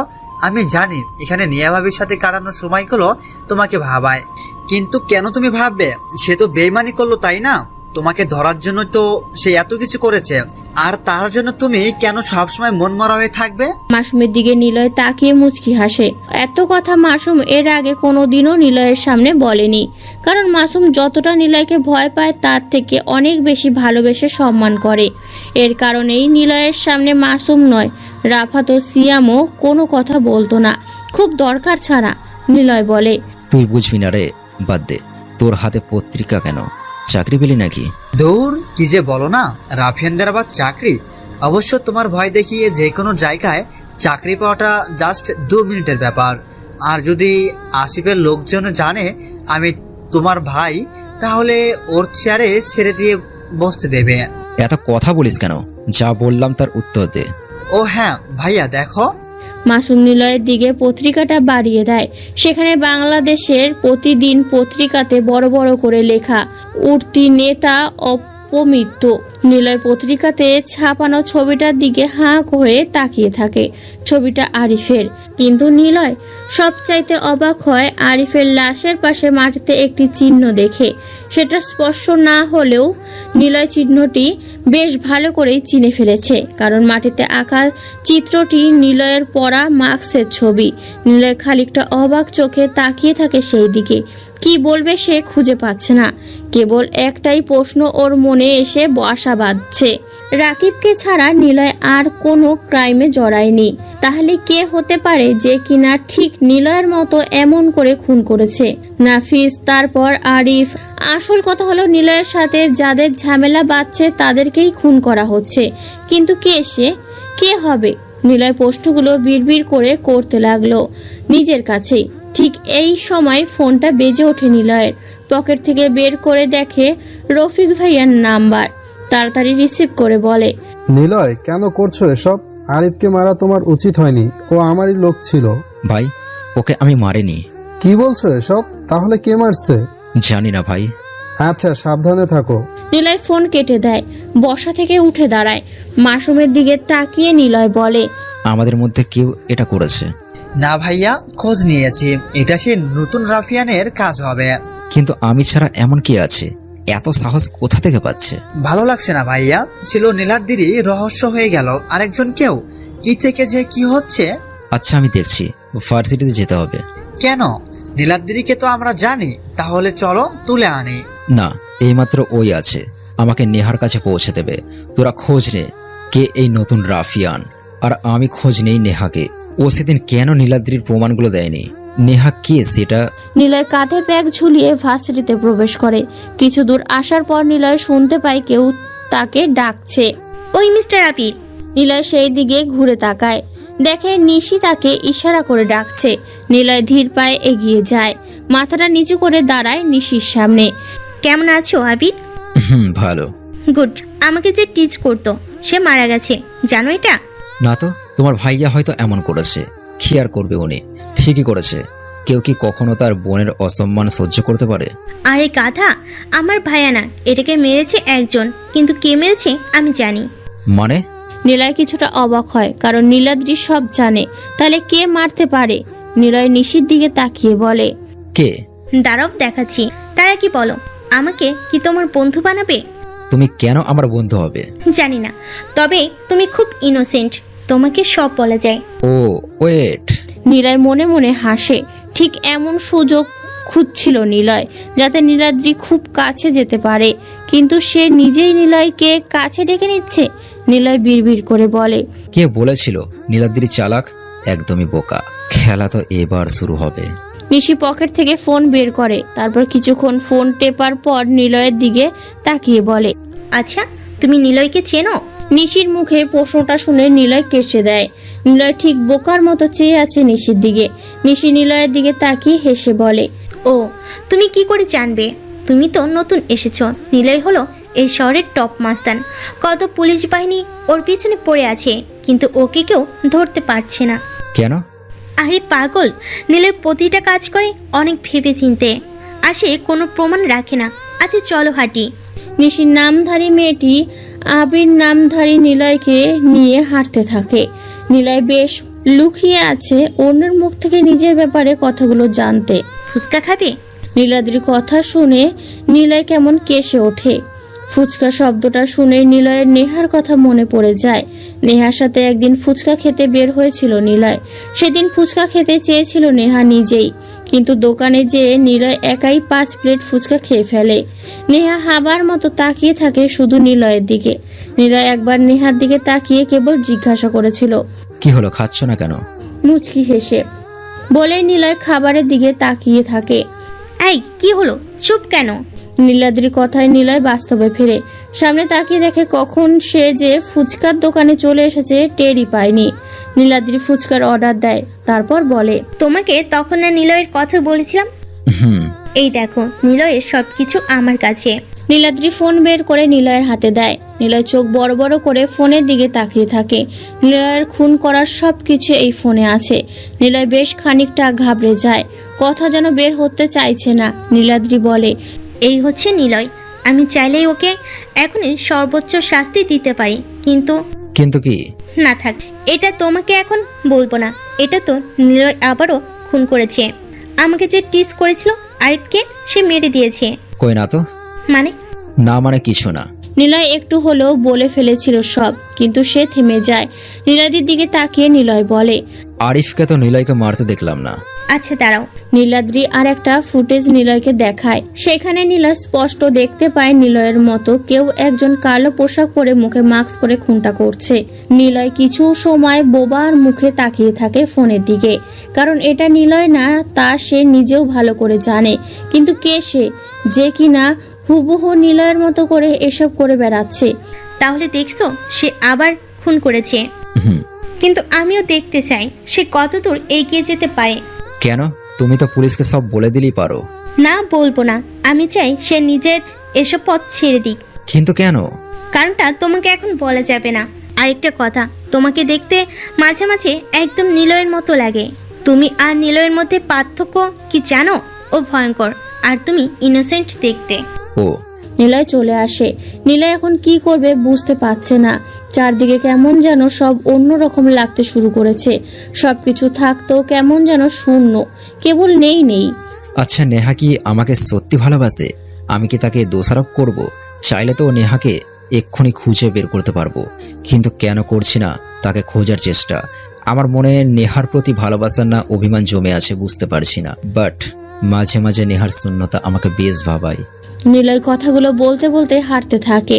রাস্তার বাম পাশ দিয়ে হাঁটতে হাঁটতে হঠাৎই নিলয়ের ডান পাশে কারো প্রতিচ্ছবি দেখতে পায়, আর সেটা যে নেহা নিলয় তা বেশ ভালো করেই জানে। নিলয় দেখে নেহা রাস্তার বিপরীত পাশে দাঁড়িয়ে নিলয়ের দিকে তাকিয়ে আছে।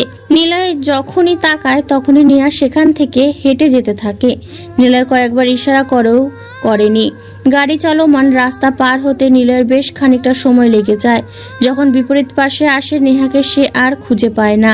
নিলয় হতাশ হয়, বারবার চারপাশে চোখ বুলিয়ে নেয়, কিন্তু নেহাকে সে কোথাও খুঁজে পায় না। আর নেহা সে আড়ালে দাঁড়িয়ে নিলয়ের দিকে তাকিয়ে আছে। মনে মনে নেহা বলে, এখনো সময় হয়নি নিলয় তোমার সামনে আসার। যেদিন তুমি মন থেকে আমাকে খুঁজবে আমি সেই দিনই তোমার সামনে আসবো। আবির, তোমাকে একটা কথা বলি। নিলয় নীলাদ্রির দিকে তাকায়। নীলাদ্রি আবিরের দিকে তাকিয়ে চোখ সরিয়ে নেয়। নিলয় জানে না নীলাদ্রি তাকে কি বলবে। নিলয় উত্তরের জন্য অপেক্ষা করে আছে। আবির একজনকে ভালোবাসে। নিলয় মুচকি হাসে। আজ ভালোবাসা দিবস, চারপাশে যেন কেবল নতুনভাবে সেজেছে। কারণটা অবাক করা। ভালোবাসা দিবস ও বসন্ত একসাথে। নিলয় আর নীলাদ্রি পার্কে বসে আছে। নিলয় বলে, তা কে সে? আগে প্রমিস করো কাউকে বলবে না। না। নিলয়কে। মানে রাফিয়ান নিলয়কে। কি? অবাক হচ্ছ? অবাক হওয়ার কথা। আমিও নিজের উপর অবাক হয়েছি। হয়তো ভাবছো ওরকম একটা মানুষকে কিভাবে ভালোবাসলাম। আসলে প্রতিদিন ওর ওপর থিসিস করতে করতে ভালোবেসে ফেলেছি। আমি খোঁজ নিয়ে জেনেছি নিলয় এমনিতেই অনেক ভালো, কেবল মাস্তানি করে বেড়ায়। আর ওর উপর প্রথম থেকেই কেমন যেন দুর্বলতা আসে। যেদিন মিমি আপু আমাকে নিলয়ের সাথে মিট করতে নিয়ে যাবে। ও, তুমি তো জানোই না মিমি আপুকে। মিমি নিলয়ের গার্লফ্রেন্ড। ওর তো গার্লফ্রেন্ড আছে তাহলে? আরে কথা, মিমি মানে মিমি আপু, এখন ওর গার্লফ্রেন্ড নেই।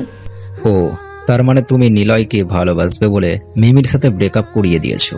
নিলয় কথা শুনে নীলাদ্রির রাগী দৃষ্টিতে তাকায়। নিলয় মনে মনে হাসে, কিন্তু অবাক হচ্ছে নীলাদ্রি কেন তাকে ভালোবাসবে সেটা ভেবে। আর নিলয় যে এমন কিছু হবে তা কখনো কল্পনাও করেনি। সব যেন কল্পনার বাইরে চলে যাচ্ছে। নীলাদ্রি রাগী মুখে বলে, হুট আবির, মিমি আপু ছিল পুলিশ, তাই নিলয়কে মিমি আপু মেরে ফেলতে চেয়েছিল, কিন্তু নিলয় মরেনি। পরে মিমি আপুকে নিলয় মেরে দেয়। বেশ করেছো। তা বেশ করেছে। আমিও ভেবে দেখলাম নিলয় ঠিকই করেছে। মিমি আপু আমার কাজিন হয়েও আমি বলবো ঠিক করেছে নিলয়, কারণ বেইমানি করে মারার কি দরকার ছিল, ভালোবেসে বোঝাতে পারতো। আর আসল কথা, মিমি তো নিলয়কে ভালোই বাসেনি। প্রতিদিন নিলয়কে দেখতাম, আমি ফোনে দেখতাম, সরাসরি দেখতাম, কিন্তু গাধাটা কি করলো, নেহাকে বিয়ে করে ফেলো। এই, তুমি নেহাকে চেনো? মানে? না মানে চিনি না। কে নেহা? নেহা হলো নিলয়ের বর্তমান বউ। কি? ছেলেটা তো দেখি সেই লুচু, এত বউ থাকে কেন? আবির চুপ। নেহা ওর সাথে বেইমানি করে ফেলে। এখন নিলয় সিঙ্গেল, তাই ভাবছি ওর সাথে আমি দেখা করব আর বলবো আমার কথা। নিলয় আমাকে চেনে, সেই মজা হবে প্রথমে। নিলয় হাসে মনে মনে, বিড়বিড় করে বলে, নিলয় তোমাকে চেনে না, নাকি তুমি নিলয়কে চেনো না? তবে নিলয়ের কাছে এখন সবটা ক্লিয়ার। একদিন মিমির সাথে নিলয় যেখানে দেখা করতে আসে, নিলয় সেই দিন দেখা করার আগে জানতো কেউ একজন মিমির সাথে দেখা করতে আসবে, কিন্তু যখন নিলয় আসে মিমির সাথে কেউ ছিল না। নিলয় জানতে পারে মেয়েটি এখনো এসে পৌঁছায়নি। এক সময় নিলয় চলে আসে, কিন্তু নীলাদ্রি সেই দিন গিয়েছিল মিমির সাথে। সে একটা ছেলেকে দেখে, কিন্তু নীলাদ্রি সে সময় তাদের সামনে আসেনি। তবে দূর থেকে ওদের দেখে নীলাদ্রি চলে আসে। নিলয় নীলাদ্রির দিকে তাকিয়ে প্রশ্ন করে, তুমি নিলয়কে ভালোবাসো কেন? আরে গাধা, ভালোবাসা কি ব্যাখ্যা করা যায়? তবুও সে তো একজন খারাপ লোক, তাকে ছাড়া তুমি আরো ভালো কাউকে পাবে। আসলে কি জানো আবির, নিলয়কে ভালোবাসি, ওর ভালো দিক খারাপ দিক সব কিছুকে। কিন্তু ও নেহাকে ভালোবাসে। না, বাসে না। নেহা এখন নেই। নেহাকে ওর থেকে সরানোর প্ল্যান করে সাকসেস হয়েছি। মানে? একদিন নিলয়কে পুলিশ ধরে, তবে সেই পুলিশ ছিল নেহা। প্রমাণগুলো ছিল আমার কাছে, সব নেহাকে দেবো বলেছিলাম, আর তাই সে নিলয়কে ধরে ফেলে। এরপর আমি সেই প্রমাণ তাকে দেয়নি। আমি চাইছিলাম নিলয় নেহাকে ভুল বুঝুক। যাই হোক, নিলয়কে এখন কেবল আমার মনের কথা বলতে হবে। এসব কিছু যদি নিলয় জানে, তোমাকে ভালোবাসবে তো? আমি তাকে বোঝাবো। ব্ল্যাকমেল ও করতে পারো। না আবি, ওকে ভয় দেখানোর জন্য করা যায়, কিন্তু ভালোবাসার জন্য ব্ল্যাকমেল করতে পারবো না। নিলয় কোনো কথা বলে না। কি বলবে সে আর খুঁজেও পাচ্ছে না। ভালোবাসা আর প্রথম ফাগুনের দিন নেহাকে নিয়ে অনেকখানি বাস্তবতার স্বপ্ন দেখে রেখেছিল নিলয়, কিন্তু সে নেই। তাকে ঘিরে যেন নিলয়ের সব শূন্যতা। যখন বাড়ি থেকে বের হয় নিলয়, তখনই নীলাদ্রি এসে নিলয়কে পার্কে নিয়ে এসে চলে আসে। আর এসে নিলয় সব কিছু জানতে পারে। নিলয়ের কাছে এখন সব রহস্যর সমাধান আছে। নীলাদ্রি কেন তাকে এতদিন পুলিশের হাতে তুলে দেয়নি? সব প্রমাণ নীলাদ্রির হাতে থাকা সত্ত্বেও সে পুলিশ বা তার ভাইয়াকে কিচ্ছু বলেনি, নেহাকে প্রমাণ দেয়নি। এর কারণ নীলাদ্রি নিলয়কে ভালোবাসে। আর নিলয় নীলাদ্রির দিকে তাকিয়ে মুচকি হেসে বলে, তাহলে নিলয়ের সাথে দেখা করো। করব। নিলয় কোনো কথা বলে না আর বসা থেকে উঠে দাঁড়ায়। কেমন যেন লাগছে ওর। পার্ক থেকে বের হতেই নীলাদ্রি নিলয়ের পিছন পিছন আসে। সকালে নিলয় ঘুমাচ্ছে। ফোনটা বেশ কড়াভাবে ভাইব্রেশন করে উঠল। নিলয় স্ক্রিনে তাকিয়ে দেখে নীলাদ্রির ফোন। নিলয় রিসিভ করতেই ওপাশ থেকে বলে, আমি শরীফ বলছি, নীলাদ্রির ভাই। প্লিজ আবির, তুমি একটু হসপিটালে আসো। নীলাদ্রিকে কে বা কারা গুলি করেছে হাতে, এখন সুস্থ কিন্তু বারবার তোমার কথা বলছে। প্লিজ আসো। ওকে ভাইয়া, কোন হসপিটাল? আচ্ছা। নিলয় রুম থেকে বের হয়। মাসুম, রাফাত আর সিয়ামকে ডাক দেয়। সবাই এসে হাজির। নিলয়ের মুখে চিন্তার ছাপ বেশ স্পষ্ট। মাসুম প্রশ্ন করে, কি হয়েছে ভাইয়া?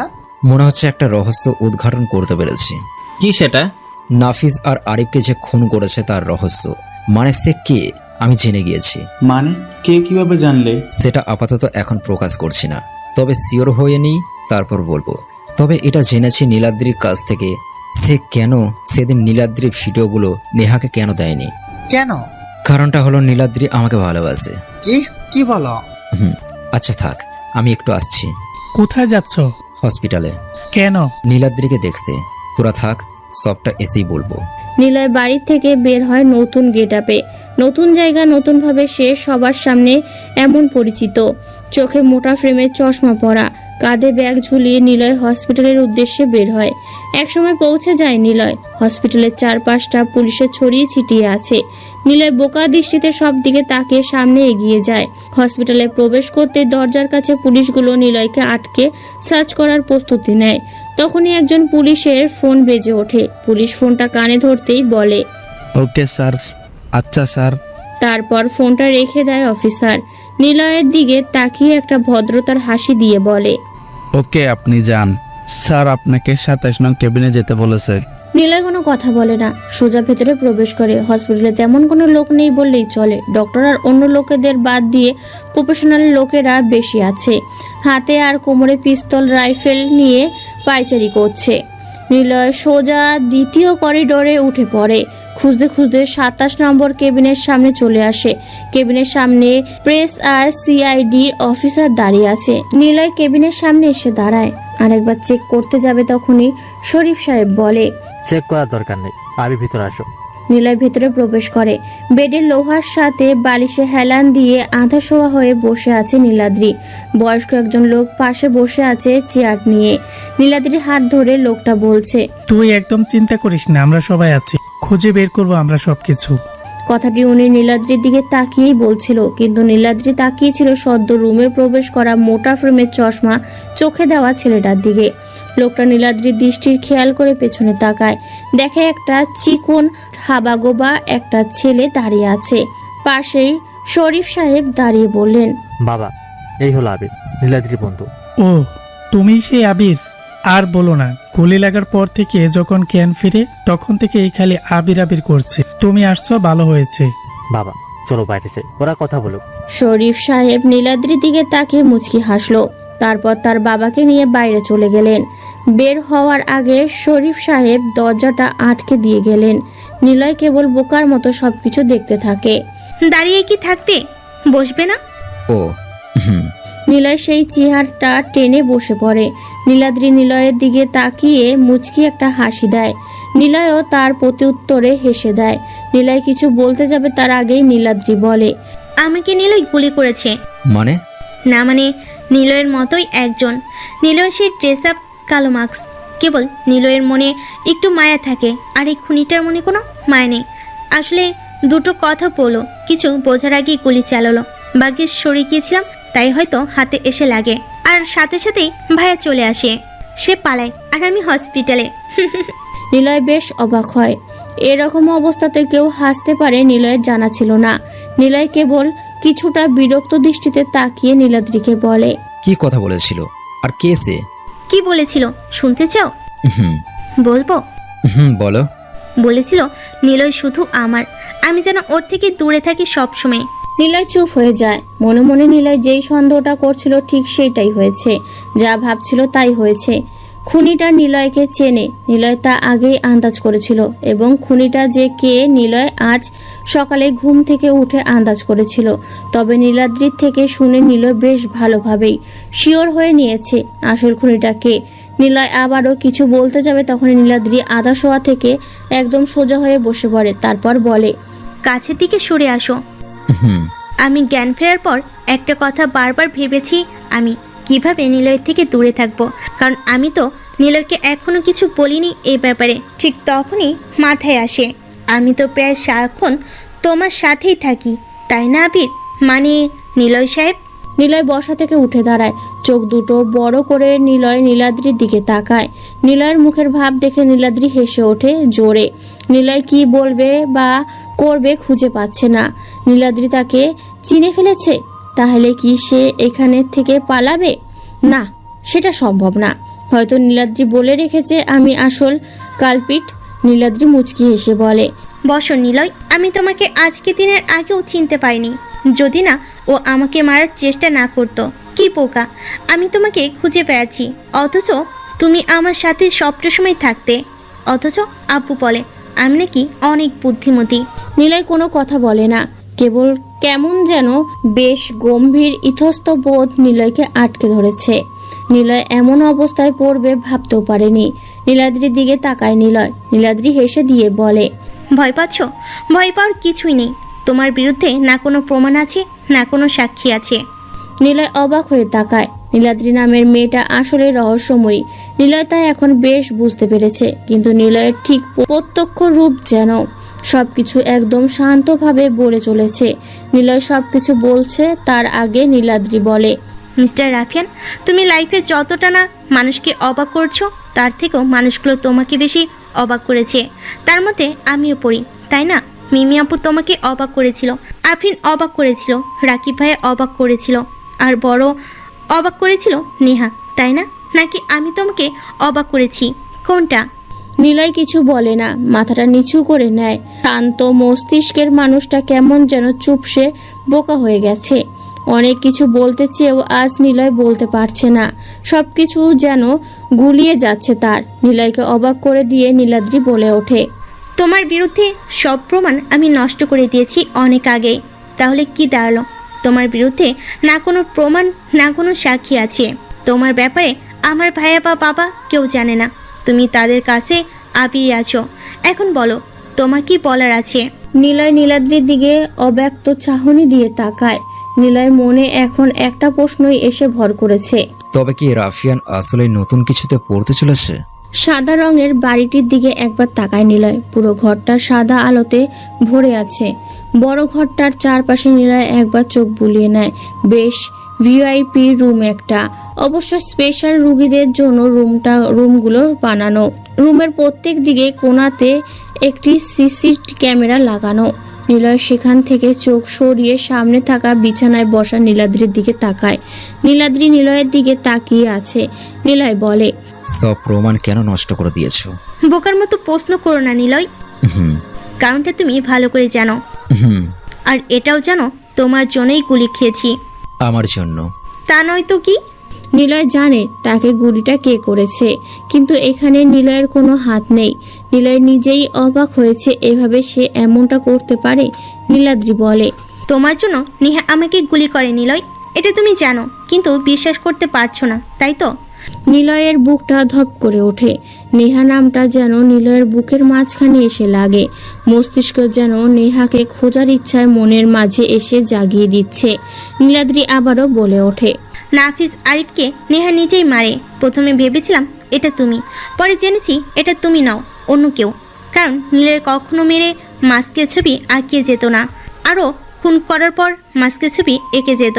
এটাই পার্থক্য। কারণ সে তোমাকে মেসেজ দিতে চাইছিল বলে এমন করেছিল, আর সেটা কেবল নেহাই করতে পারে। কিন্তু আমি না, তোমার ব্যাপারে পুলিশকে কিছু বলবো না। পুলিশের হাতে তোমাকে তুলে দেব। কারণটা একদমই সোজা, আমি তোমাকে ভালোবাসি।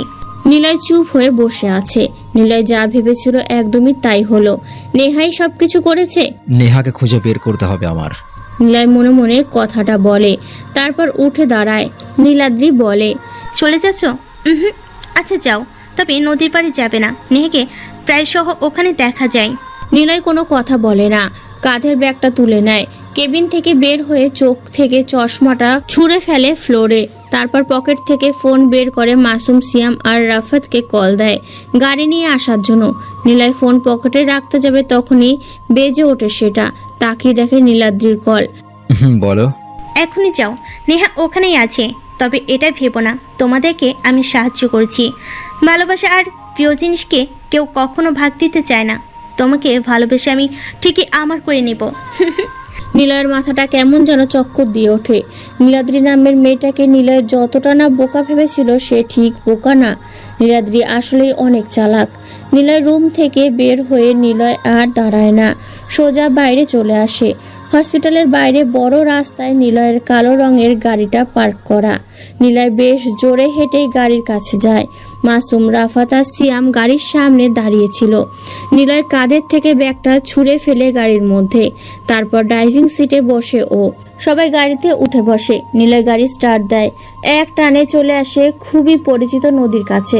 নদীর থেকে অনেকটা দূরে নিলয় গাড়ি থামায়। গাড়ি থেকে বের হয় ও। ভাইয়া কি হয়েছে? গাড়িতে থাকাকালীন কোনো কথা বলনি? কি হয়েছে আমাদেরকে বলো। নিলয় কিছু বলে না, বেশ জোরে হেঁটে নদীর পাড়ে এসে দাঁড়ায়। পরিচিত আর প্রিয় সেই গাছটার নিচে তাকায়, কিন্তু কাউকে দেখতে পায় না ও। নিলয়ের চোখে মুখে উদ্বিগ্নের ভাব মাসুম, রাফাত আর সিয়াম বেশ ভালো করেই লক্ষ্য করেছে, কিন্তু কেউ কোনো কথা বলছে না। নিলয় আগে পিছে সবখানেই চোখ বুলিয়ে নিল, কিন্তু নিলয় কাউকেই দেখতে পেল না। নিলয় ধপ করে গাছের নিচে যেয়ে বসে পড়ে।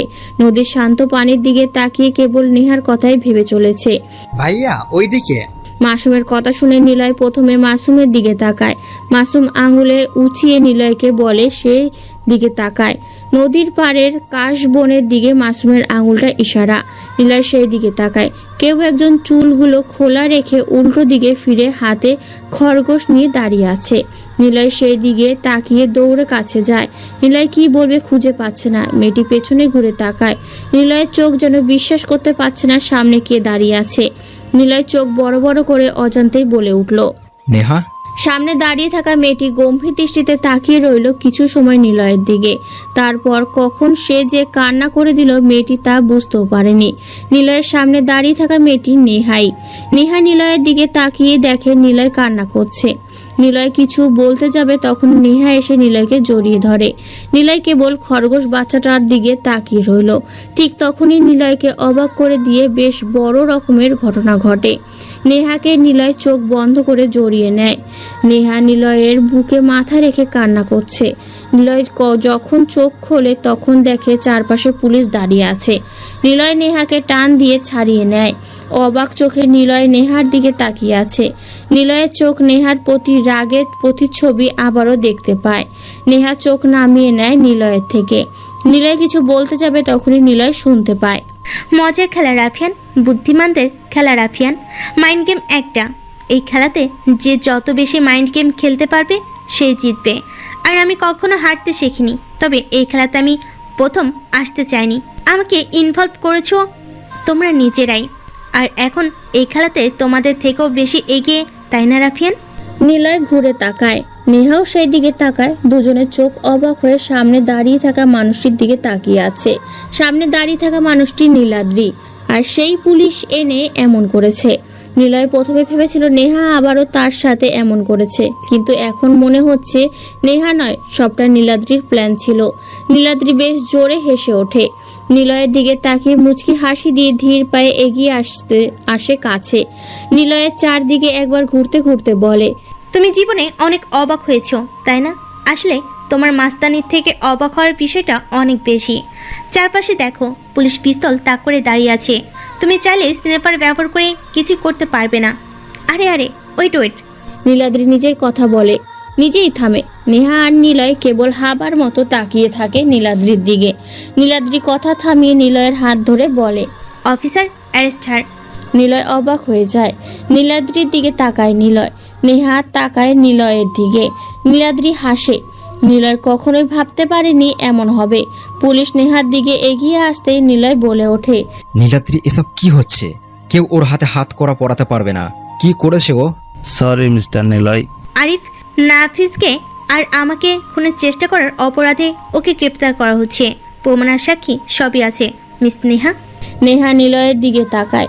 নেহা মনে মনে ভাবছে, এই বুঝি নিলয় সবকিছু তছনছ করে আমাকে এখান থেকে নিয়ে অনেক দূরে চলে যাবে। কি হলো নিলয়, দাঁড়িয়ে কেন আছো? প্লিজ কিছু করো, আমি তোমার সাথে থাকতে চাই। কিন্তু নিলয় সবকিছু শুনতে পায় না। তবুও নিলয় পকেট থেকে ফোন বের করতেই নীলাদ্রি বলে, কোনো কাজ হবে না মিস্টার রাফিয়ান। নিলয়ের হার্টকে ধরতে আসলাম। সব ব্যবস্থা না করে কি আসা যায়? তোমার লোক এখানে আসার সাথে সাথেই বাঁচতে পারবে না। তুমি যতই চেষ্টা করো না কেন, নেহা আর তোমার হবে না। আমি আর তুমি থাকবো সারা জীবন। আর নেহা অফিসার। নেহাকে নিয়ে চলে যায় পুলিশ। নীলাদ্রি নিলয়ের দিকে তাকিয়ে মিষ্টি চাহনি দিয়ে নিলয়ের চোখে নীলাদ্রির বেশ ভালো করেই রাগের দূরদর্শিতা দেখতে পেয়েছে। নীলাদ্রি বলে, কি করব বলো? তোমাকে নিজে করে পেতে নেহা নামের কাঁটাটাকে তুলে তো ফেলতেই হবে।